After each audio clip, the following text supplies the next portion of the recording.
Olá, eu sou Antônio Tabet, este aqui é o Alt Tabet, o talk show que está aqui para confundir, porque para explicar, quem está aqui é o meu convidado. Você certamente conhece esse cara, ele é professor, filósofo, com formação em comunicação e direito e prefere se identificar como um explicador.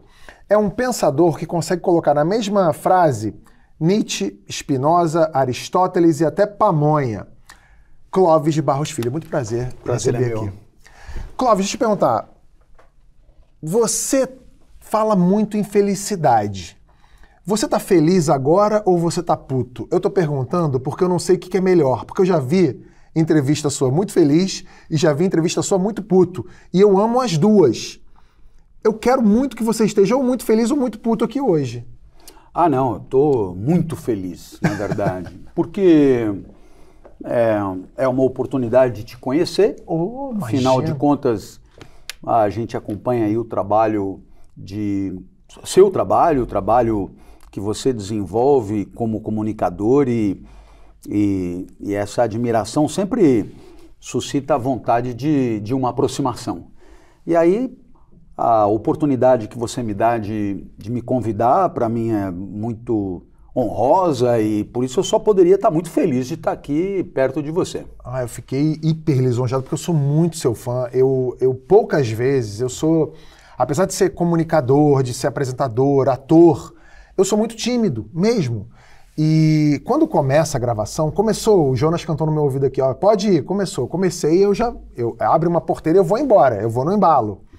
Mas antes de começar a gravação, eu fico intimidado. E eu estava intimidado diante de você, porque você é um cara que eu acho, assim, espetacular. Sou muito seu fã, vejo muito, ouço muito, leio muito. Fiquei muito feliz de ter recebido seus livros. E eu tenho certeza que esse programa aqui vai ser um dos melhores, se não o melhor que eu já fiz nessa empreitada minha aqui no canal UOL. Bacana, tomara que seja, tomara. Espero não decepcionar. Não vai, com certeza não vai. Ô Clóvis, deixa eu te falar, a gente começou falando de felicidade. Eu não sei se você tem percebido isso, mas com as redes sociais, a gente tem vivido uma obrigatoriedade pela felicidade, a gente tem se mostrado muito feliz, porque a impressão que eu tenho é que virou uma espécie de feira das vaidades, todo mundo fotografando os seus pratos ou suas selfies na academia, seus cachorros, suas famílias e tal, querendo demonstrar uma felicidade de si mesmo para fora, que muitas vezes não é recompensada e gerando uma tristeza ainda maior, um vazio ainda maior. Você também percebe isso? Como é que a gente tem vivido a nossa felicidade no nosso cotidiano das redes sociais, da internet, da inteligência artificial e por aí vai? Bom, eu sempre acreditei que a vida ela é constituída por muitos momentos e é muito difícil você reduzir o estado de espírito desses momentos a uma nomenclatura como essa, felicidade ou infelicidade. De tal maneira que essa palavra, esse conceito, essa noção, eu acho que sempre é usada como referência, mas ela corresponde de fato a pouca coisa. Eu acho que na vida nós temos momentos que eu prefiro chamar de alegres, que são momentos em que você está com a sua potência vital em alta. Como, por exemplo, agora, eu claramente já estou melhor agora do que no começo do programa. Houve um ganho de potência, e isso eu chamo de alegria. A alegria é quando o tempo 2 é mais potente do que o tempo 1. Houve uma passagem para um estado mais potente de si mesmo. Agora, a grande pergunta é o que nos alegra? Não é?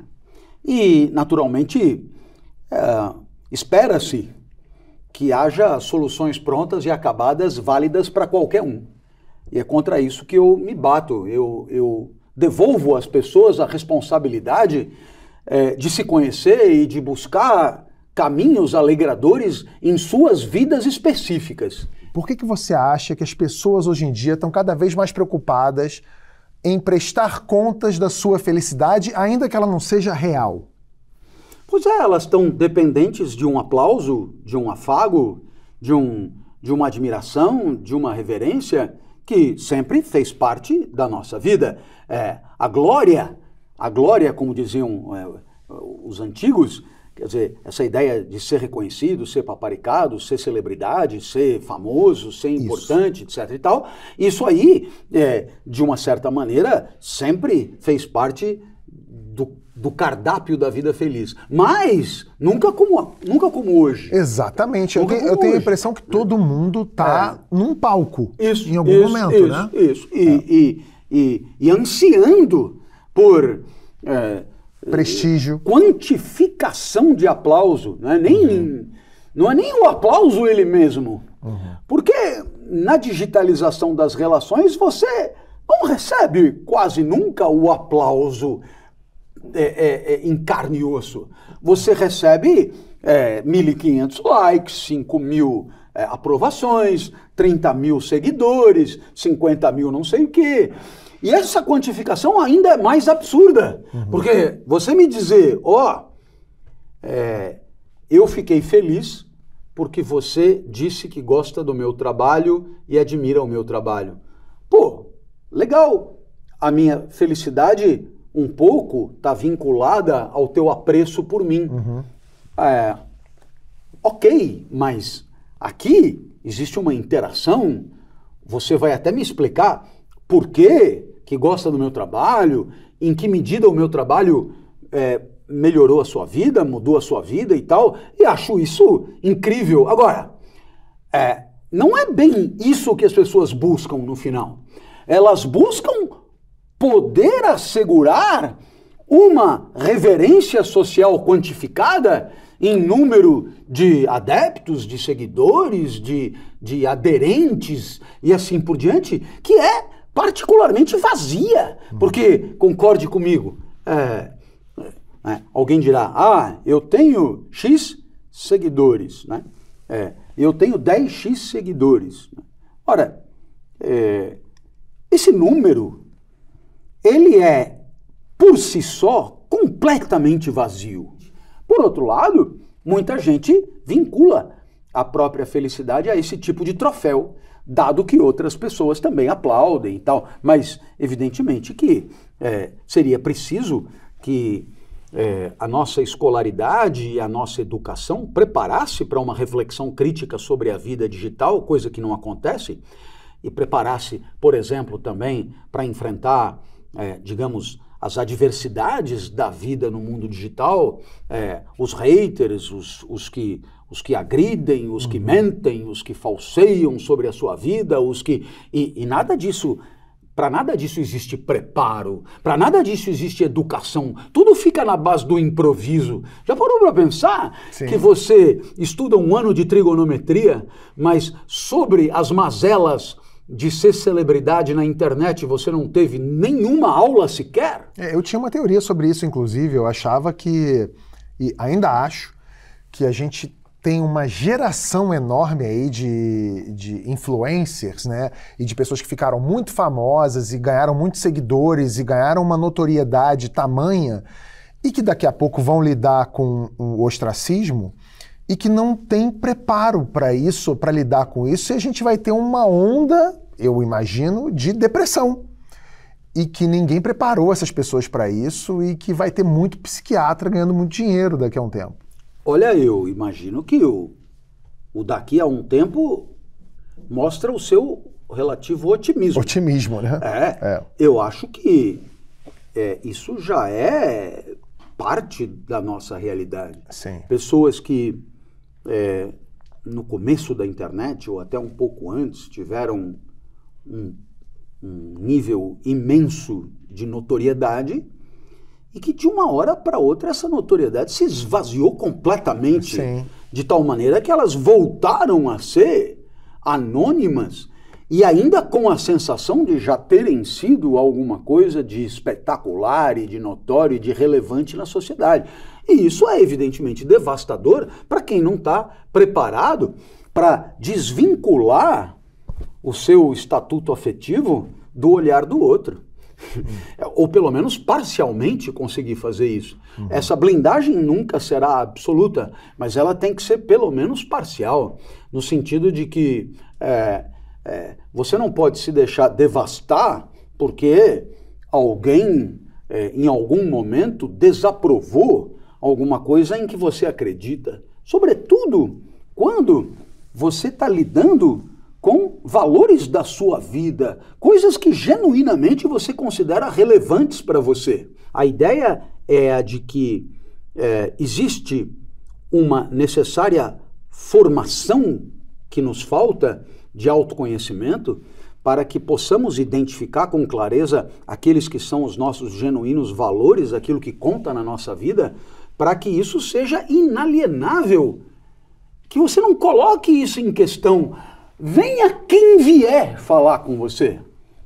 Porque, no meu caso, a ideia de que o meu trabalho ele será pungente quando ele envolver a minha competência de explicador, ela é para mim tão clara.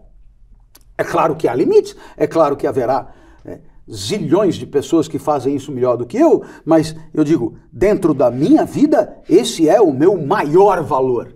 Então, pode trazer quem você quiser para dizer que o que eu faço não vale nada, porque não me convencerá, porque eu tenho um conhecimento de mim que supera o que qualquer outra pessoa possa dizer a respeito da minha vida. Essa soberania existencial, ela é muito importante na hora de viver. Porque, senão, se você não tem uma âncora sólida que te permite saber exatamente aonde você está, você, na verdade, se encontra à deriva.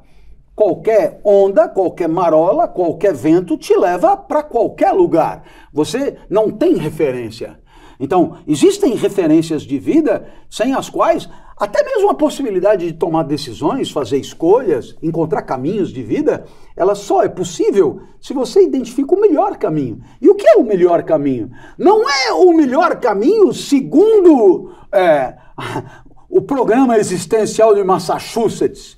É o melhor caminho segundo o seu entendimento de vida. E esse não está submetido à discussão. Por quê? Porque eu já vivi o suficiente para saber qual é a minha praia. Diga você o que disser a respeito. Agora, o que é lamentável? Durante muito tempo, a tal da autoajuda foi uma questão de livro. Então, livros de autoajuda. Ora, você limitar a influência da autoajuda a livros é apequená-la demais, porque numa sociedade como a nossa, onde a leitura, digamos, é irrisória... Não é nem encorajada. Se a autoajuda fosse uma questão de livros, ela teria tanta importância quanto a literatura. Sim. Muito restrita.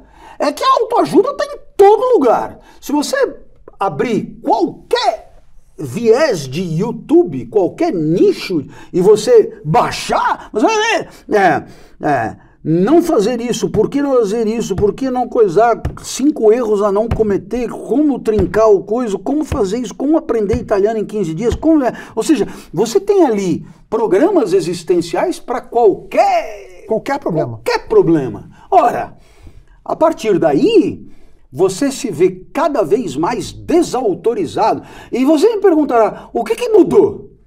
O que mudou é o seguinte. Antes, pense comigo, os sujeitos na vida copresencial tribal, você encontrava hoje alguém que te dizia alguma coisa, digamos, questionadora das tuas opções de vida. Aí você ficava um pouco chateado, tal. Dali 2 dias você encontrava alguém que também sugeria que você pudesse viver dessa ou daquela maneira. Dali 1 semana você encontrava alguém. Ao cabo de 1 ano, eram 10, 15 pessoas que tinham enchido o seu saco. Hoje, você corre o risco de ter o desautorizamento social de milhões de pessoas num clique. Exatamente. Vamos combinar que houve um adensamento de reprovação possível que gera uma potencialização da tristeza. E da ansiedade também, né? Que te coloca de joelhos. Sim. De joelhos. Quer dizer, Ou seja, vamos lá no podcast? Vamos. Vê lá o que você vai dizer. Como assim, vê lá o que você vai dizer? Eu direi o que vier ao meu espírito dizer. Não, mas eu conheço bem você. Veja lá, quando o seu espírito sugerir dizer alguma coisa, submeta ao crivo do olhar do maior número. Do departamento do pode dar merda. Do departamento do pode. Por quê? Porque... Você tem a indústria do cancelamento. Então, mas aí, veja você, se é assim, nós corremos o risco de uma espécie de pasteurização da produção intelectiva que empobrecerá a vida de um modo irreversível. Mas agora eu que vou falar para você, eu acho que você está sendo até otimista. Eu acho que esse processo já está em pleno andamento. A indústria do cancelamento e tantas outras coisas, a gente está virando uma indústria pasteurizada, em que você ousar, você sempre vai desagradar alguém.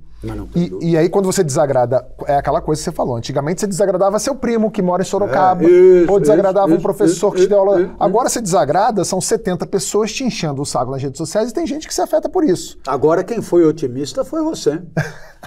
Porque 70 pessoas está de bom tamanho. Está de bom tamanho. Porque podem ser milhares. Milhares. Uma verdadeira avalanche devastadora. Que a única maneira de você encarar é fingir que, sabe, assim, não... Mas ignorar também é bom, né? Nossa. É uma delícia. Eu não sei se é bom, mas às vezes é a única solução possível. Mas também acaba, né?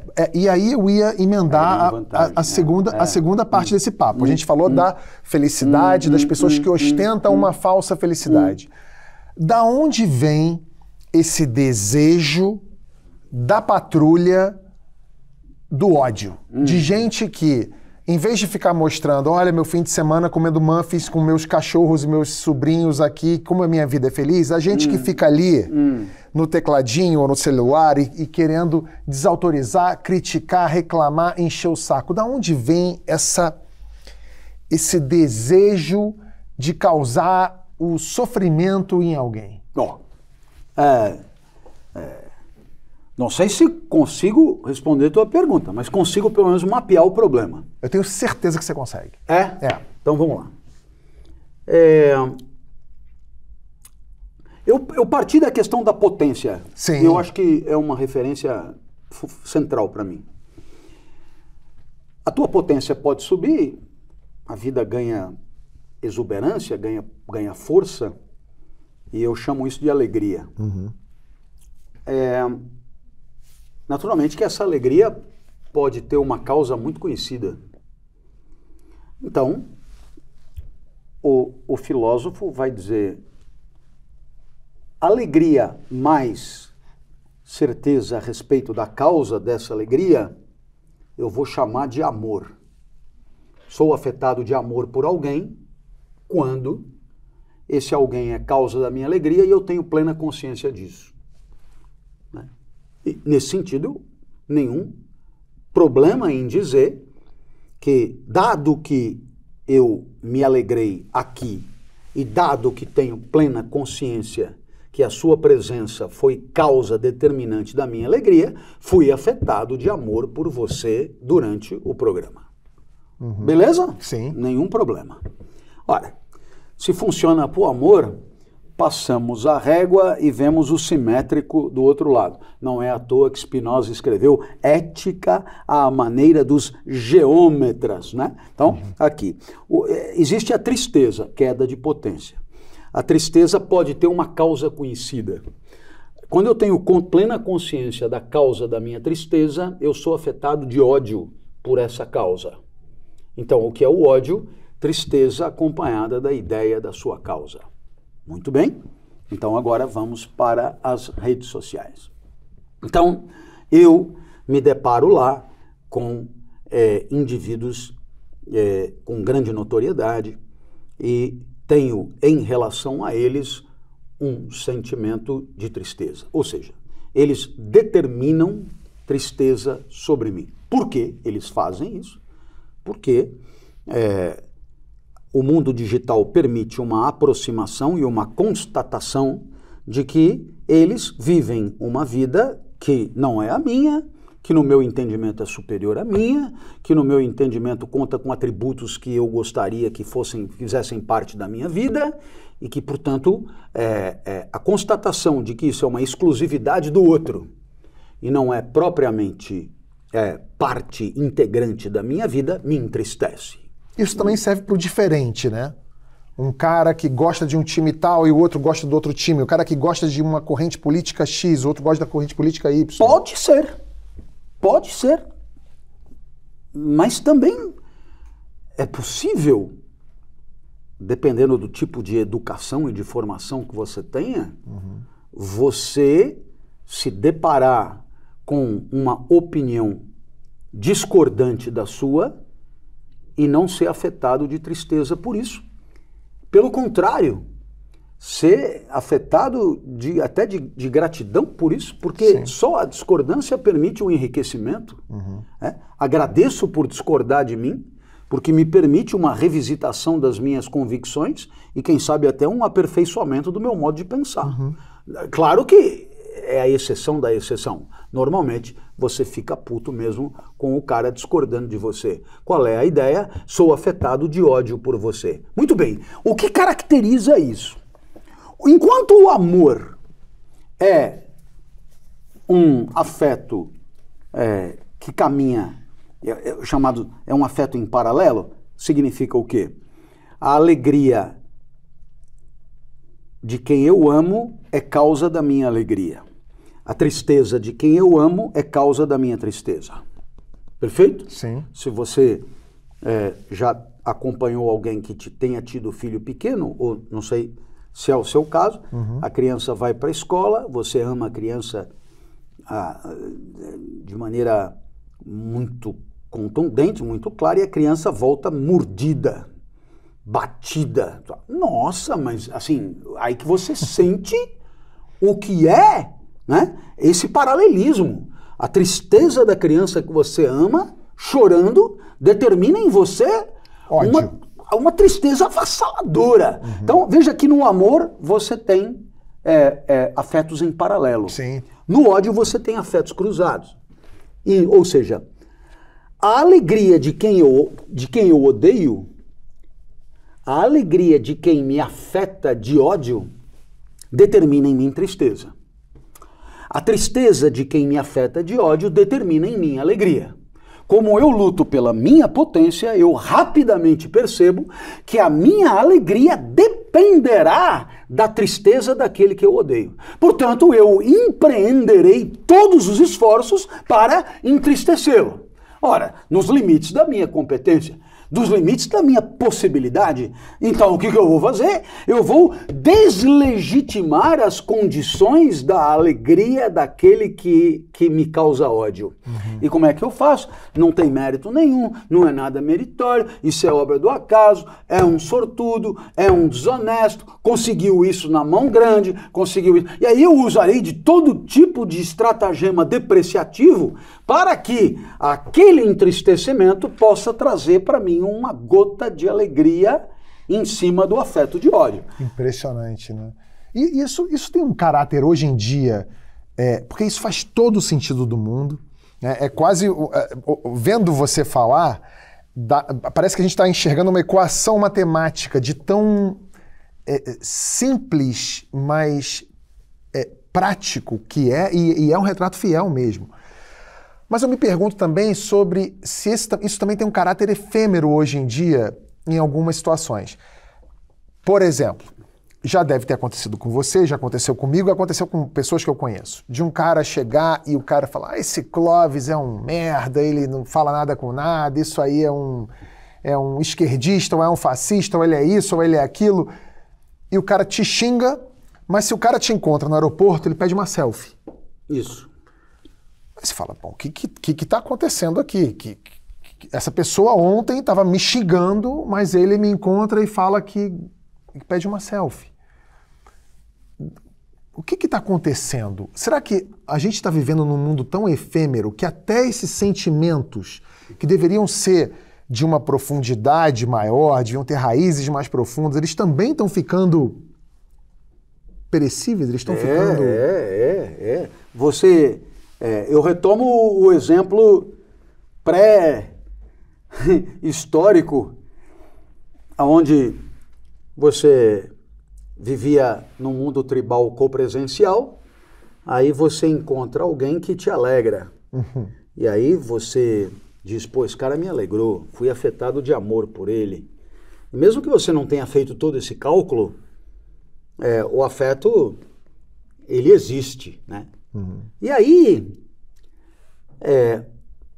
aquele encontro, ele acontece numa cadeia de encontros com um ritmo muito próprio da vida tribal, que é lentíssimo, de tal maneira que os afetos que são movidos pelos encontros, eles ganham uma permanência que decorre da cadência desses encontros.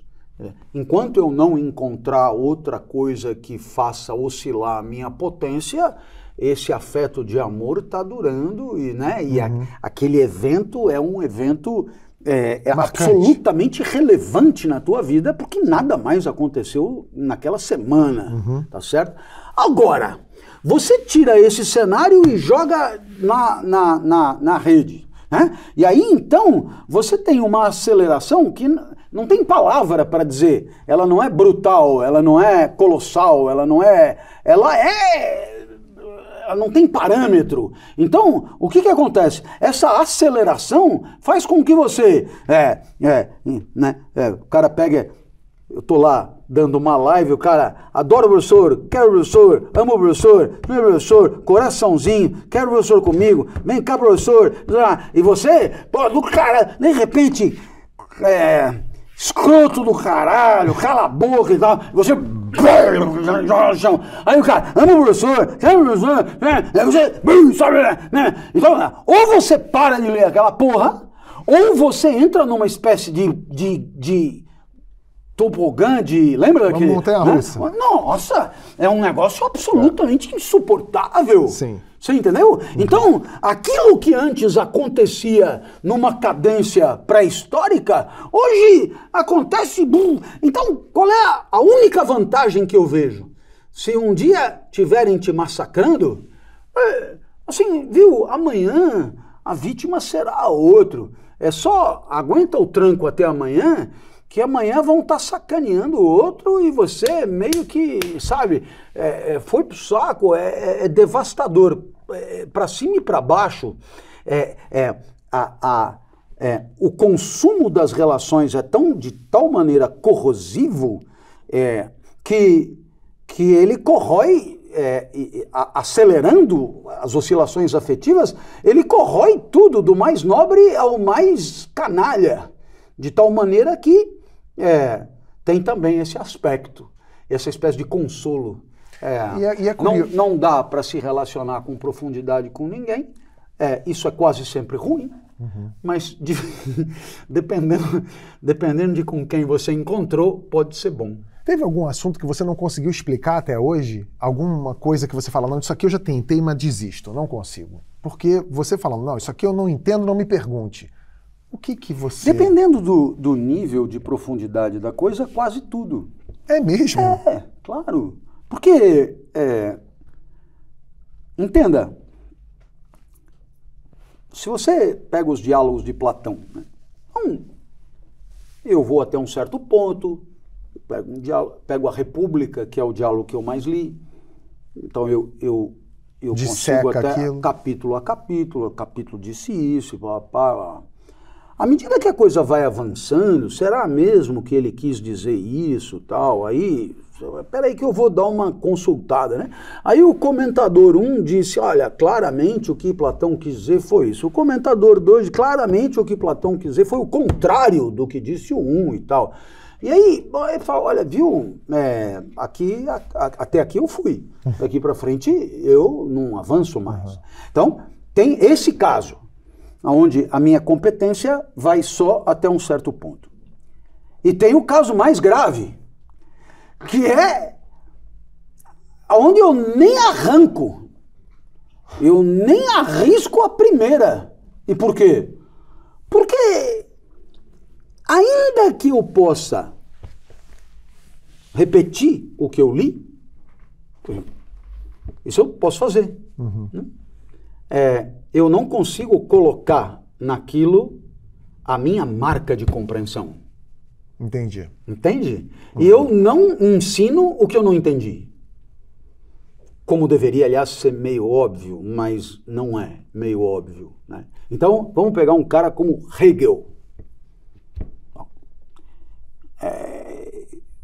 Você tem lá a obra de Hegel. Então, Hegel disse que o real é o racional e o racional é o real. Eu posso dizer o que ele disse, mas eu não sei o que ele disse. Eu não entendi o que ele disse. Eu não sei o que ele disse tem a ver com a minha vida. Eu não arrisco. Então, eu não faço. Eu não me meto. Eu não me meto. Agora, se você pega um outro como Spinoza, aí eu gostaria de conhecer muito mais.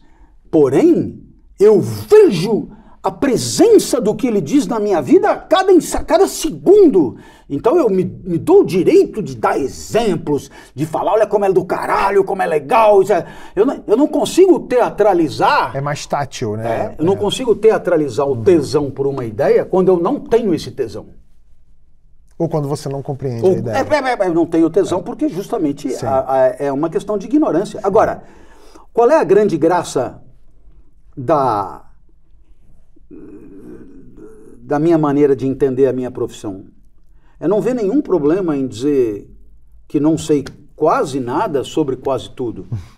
E não é para fazer charminho à la Sócrates. Só sei que nada sei. Não. Não é charminho.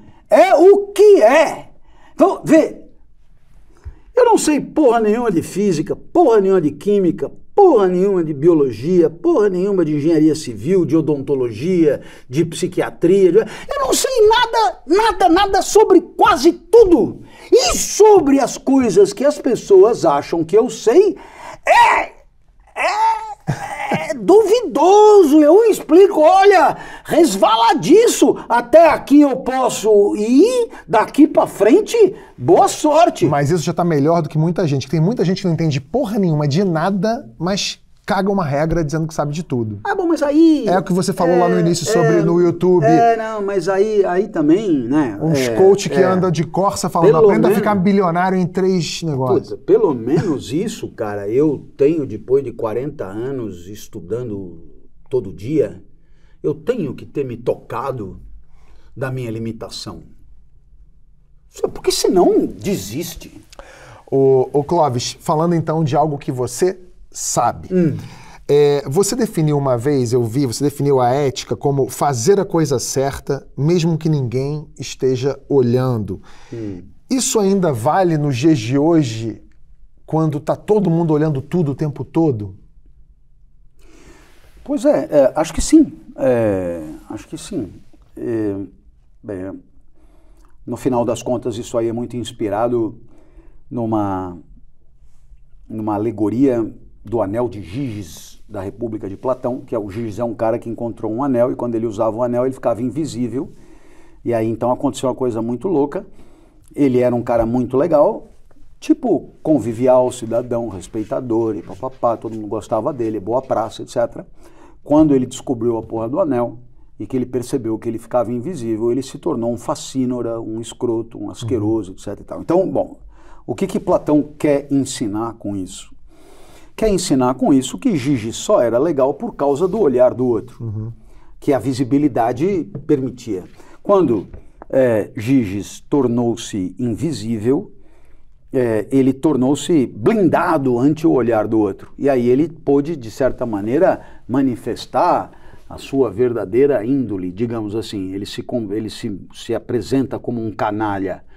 Então, aonde que entra a graça da história? A possibilidade de você refletir sobre o seguinte cenário.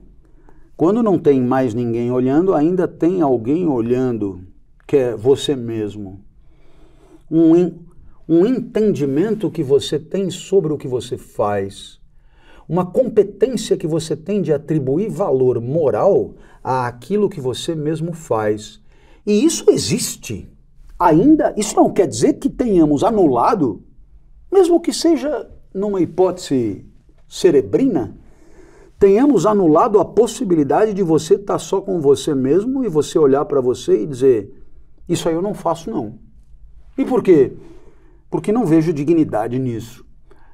Não é o olhar do outro, é o seu próprio olhar sobre si mesmo. Uhum. E eu tenho certeza que isso faz parte da tua vida.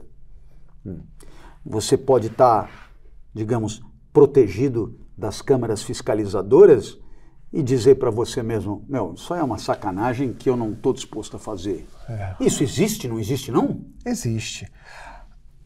Trazendo esse assunto, esse debate, um pouco para a minha área, porque você começou a falar aí, eu comecei a trazer isso na minha cabeça.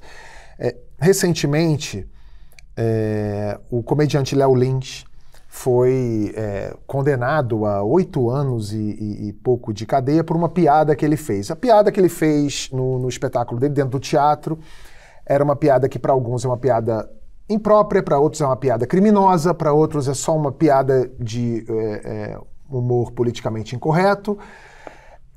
E ali, naquele momento, ele é para alguns ele é um criminoso, para outros ele é um artista que está ali também exercendo a ética dele, mas na arte. Para alguns é arte, para outros não é arte. Diante do olhar de pessoas que estão ali para assisti-lo e, eventualmente, de pessoas que têm acesso àquele material que não foram ali para assisti-lo e tal. Como é que você vê esse debate sobre a ética na arte? Bom, a ética na arte, a ética no trabalho, a ética na cadeia, a ética médica, a ética na empresa X ou Y, mostra bem que a ética é uma iniciativa coletiva de aperfeiçoamento das relações no interior de um certo orbital de relações. Né? Então, você não fala de moral médica, porque a moral é do médico X ou Y. Você fala de ética médica porque é uma produção coletiva, é um espaço de discussão e de argumentação permanente, aonde você discute, argumenta e você pondera sobre os valores daquele espaço e o que é preciso fazer para proteger esses valores no sentido de limitar a ação de uns e de outros para que esses valores sejam preservados. No final das contas, é disso que nós estamos falando. Quer dizer, vamos imaginar que 2 estudantes estejam compartilhando um apartamento de uma república e ali existe um grande valor ali que é o estudo, o conhecimento, o aprendizado, e nós vamos chegar à conclusão de que existe um princípio ético que é o silêncio, pelo menos por umas certas horas do dia, para que esse estudo possa ser realizado. Então, o silêncio é um princípio ético, mas ele é um princípio ético no local de estudo, na biblioteca, no templo, no velório. Em outros lugares, o silêncio não tem valor ético nenhum. Não tem significado ético nenhum, como num bar, numa balada, etc. Não tem nenhum. Então, veja, existe a prerrogativa de você estudar as condições materiais de existência para identificar naquele cenário o que não pode ser aceito de jeito nenhum, sob pena de comprometer a harmonia das relações dentro daquele espaço. Acontece aí que, no caso, uma coisa é a ética na relação entre artistas, mas não é o caso. Aqui é um entendimento de ética que envolve a produção da arte e a sociedade que consome aquela arte. Portanto, é um estudo mais abrangente. E como sempre acontece, não se trata de você chamar um especialista ou um professor para dizer isto é ético, isto não é ético, porque assim foi decidido em Júpiter, ou pelo deus Ra, ou pelo... Não, porque a ética, ela é uma instância de definição de limites elaborada e produzida por quem está interagindo e coabitando dentro daquele espaço. Entende? Essa é a diferença da ética de antigamente, onde um Deus definia o certo e o errado e nós éramos meros respeitadores ou não da vontade de Deus, e uma ética humanista, que é a ética em que vivemos, onde nós somos respeitadores, mas antes de sermos respeitadores ou não, nós somos aqueles que fazem o papel do Deus e definem o que deve e o que não deve ser respeitado. Ora, dessa maneira, o ético e o não ético é definido no calor da vida e da interação em sociedade. Portanto, todos os argumentos que envolveram esse caso são argumentos que compõem um espaço grande de discussão que a gente chama justamente de espaço público, onde a ética vai sendo provisoriamente gestada. Tá certo? Então, nesse sentido, é perfeitamente possível que hoje não seja entendido como aceitável um comportamento que 20 anos atrás seria simplesmente aplaudido e considerado até merecedor de louvor.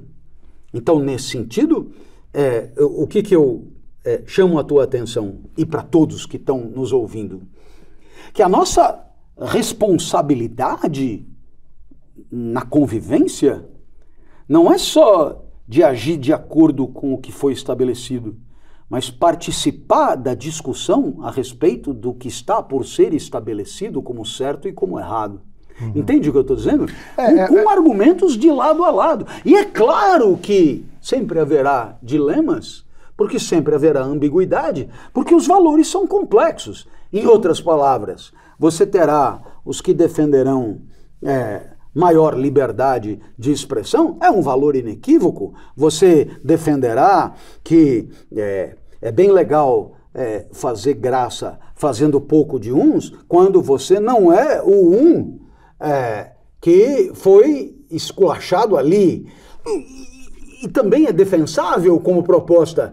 E, naturalmente, o que vai sair daí é um entendimento sempre provisório, sim, mas válido para aquele momento sobre o que a sociedade entende como aceitável ou não naquele espaço. Uhum. Então, é claro, nesse sentido, estamos todos convidados a refletir a respeito, a pensar a respeito e, naturalmente, a dizer o que achamos sobre todos os casos particulares da vida. Eu tenho a impressão, ouvindo você falar aqui, além dessa mini aula que você me deu aqui sobre ética, dizendo que é um valor que, inclusive, ele é mutante, ele é meio fluido nesse lugar, mas eu tenho a impressão, eu já falei isso aqui algumas vezes, que a gente vive numa sociedade que é muito, muito hipócrita, né? Ao mesmo tempo que nós somos o país da caipirinha, do samba, da alegria, nós também somos o país que do ódio, da desigualdade social. O brasileiro, aspas, ri de tudo, mas quando vem alguém aqui e faz uma piada sobre macacos nas ruas, como os Simpsons fizeram, tem que proibir os Simpsons de passar no Brasil, uma doideira. Então, acho que essa hipocrisia, ela está sempre aqui permeando a nossa sociedade. E eu vejo isso também, você falou de espaços, pertencimento, eu vejo isso também no patriotismo, nessa coisa, né, do que a gente desse ufanismo que volta e meia a gente vê colocado em xeque. O que você tem a dizer para mim sobre esse patriotismo que ele existe em alguns momentos, ele defende o Brasil acima de qualquer coisa, desde que não mexa na minha conta bancária ou no sei lá o quê? Ou aquele cara que fala assim, eu sou brasileiro pra caramba, mas eu tô batendo continência pro Trump. Ou a hipocrisia de um modo geral, eu tô associando a hipocrisia ao patriotismo porque eu acho muito estranho, acho meio quase esquizofrênico isso. Naturalmente que num cenário como esse, nós poderíamos supor que qualquer coisa que pudesse valer mais do que a pátria, né, estaria em oposição a esse tipo de discurso e de pensamento, da pátria acima de tudo, etc. Então, estando a pátria acima de tudo, nós começamos a nos perguntar o que será que essa história de pátria quer dizer. Será que a pátria é o Estado? Será que a pátria é a nação? Será que a pátria é... E aí você começa a perceber que a ideia de pátria, ela tem uma presença poética muito grande, mas ela tem assim, um certo vazio conceitual.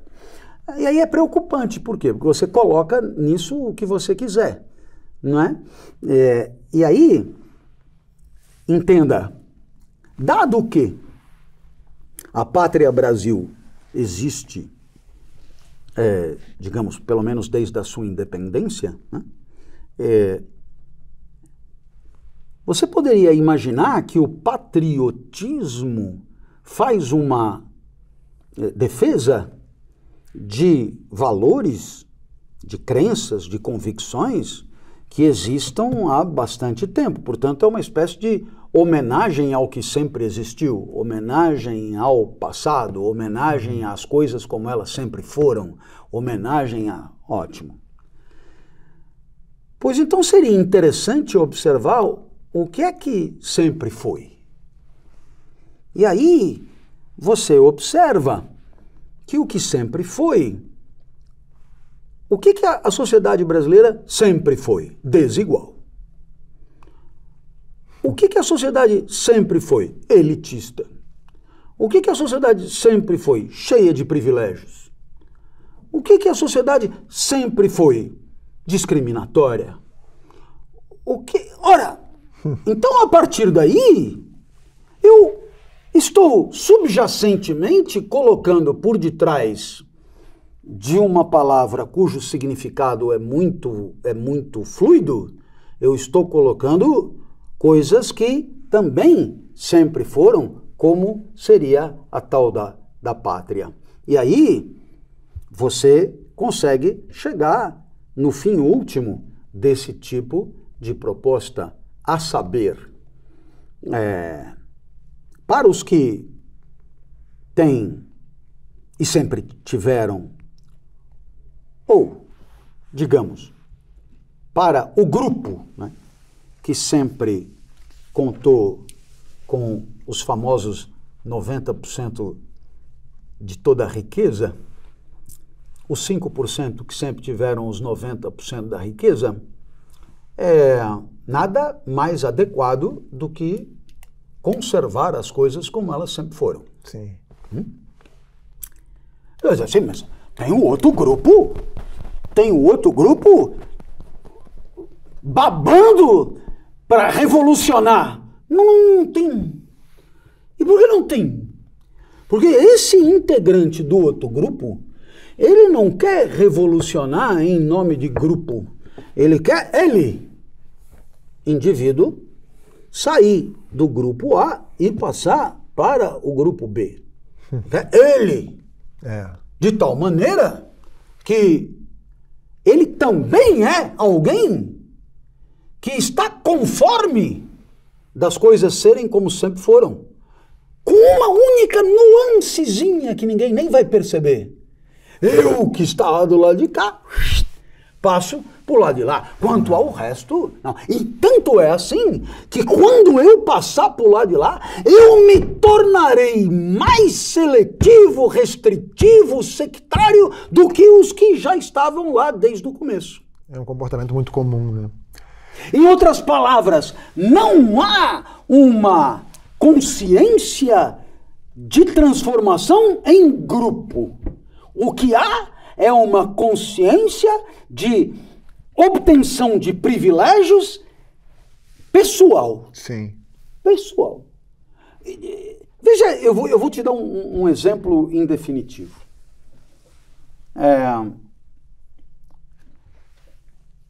Eu tenho ido muito para Portugal, e lá em Portugal eles têm dissolvido muito o parlamento, muitas eleições e tal coisa, e lá foi eleito um deputado brasileiro com cidadania portuguesa. Ora, qual é a graça da história? é que esse cidadão, ele defende Portugal para os portugueses. Né? É a bandeira. Ele contra os imigrantes. Inclusive dentro de um partido que também... É o Chega, né? Isso. Agora, isso é interessantíssimo. Portugal para os portugueses, mas com um sotaque muito parecido com o seu. Né? Portugal para... amigo, não te parece esquisito de jeito nenhum?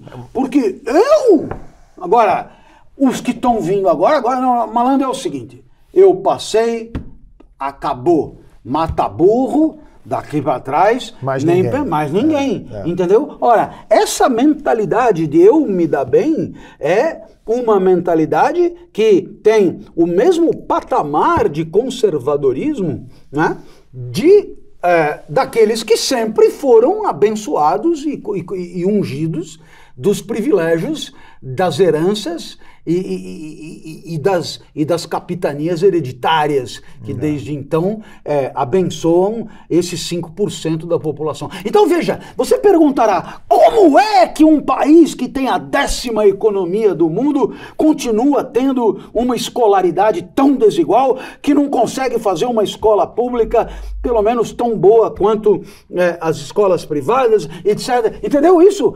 Entende? A 10ª economia do mundo, a 10ª economia do mundo não tem a 10ª educação do mundo, não tem a 10ª universidade do mundo, não tem a 10ª produção de conhecimento do mundo, não tem a 10ª produção de ciência do mundo. Aqui é só soja, certo? Mas grana tem. Então acaba ficando com uma aparência de estábulo de ouro, porque não tem. Então, por que não tem? Ora, não tem pelo seguinte, se eu tô aqui, eu não quero disputar com 100, eu quero disputar com 5, né? Então é o cara da escola de elite A que concorre contra a escola da elite B, para ver quem é que vai ter a vaga na universidade. Imagina se eu abrir para todo mundo concorrendo com igual competência, aí vira meritocracia, né? Aí não, é assim, uns tudo e os outros escola de lata. E aí depois a gente chama de meritocracia quem for melhor no Enem. E tá tudo certo. Então veja, você falou em hipocrisia,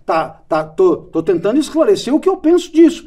E aí você fala, mas e esses caras que estão aqui? Esses também, no final das contas, o que esperam é participar de uma sociedade tão desigual quanto aqui existe, só que pessoalmente reescalados e reinseridos no outro grupo.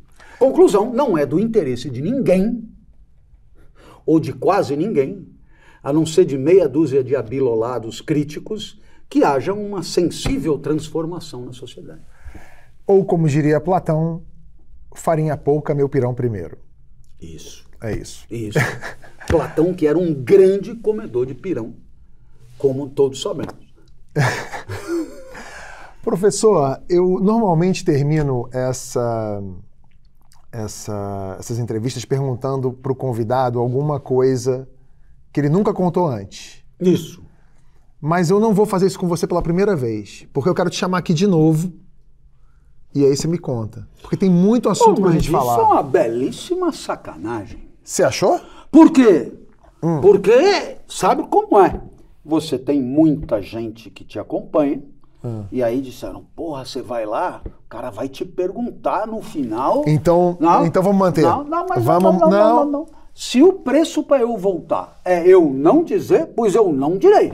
Mas muito que eu vim preparado para dizer, eu vim. Tinha até a ver com trânsito intestinal e destempero hemorroidal. Eu não posso deixar de perguntar agora.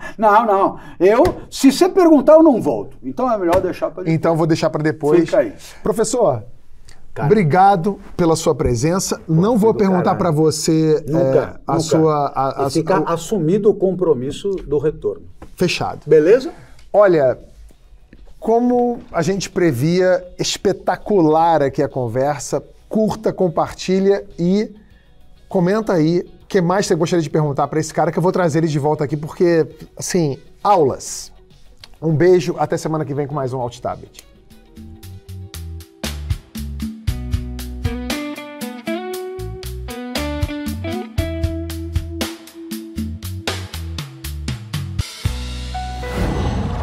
Qual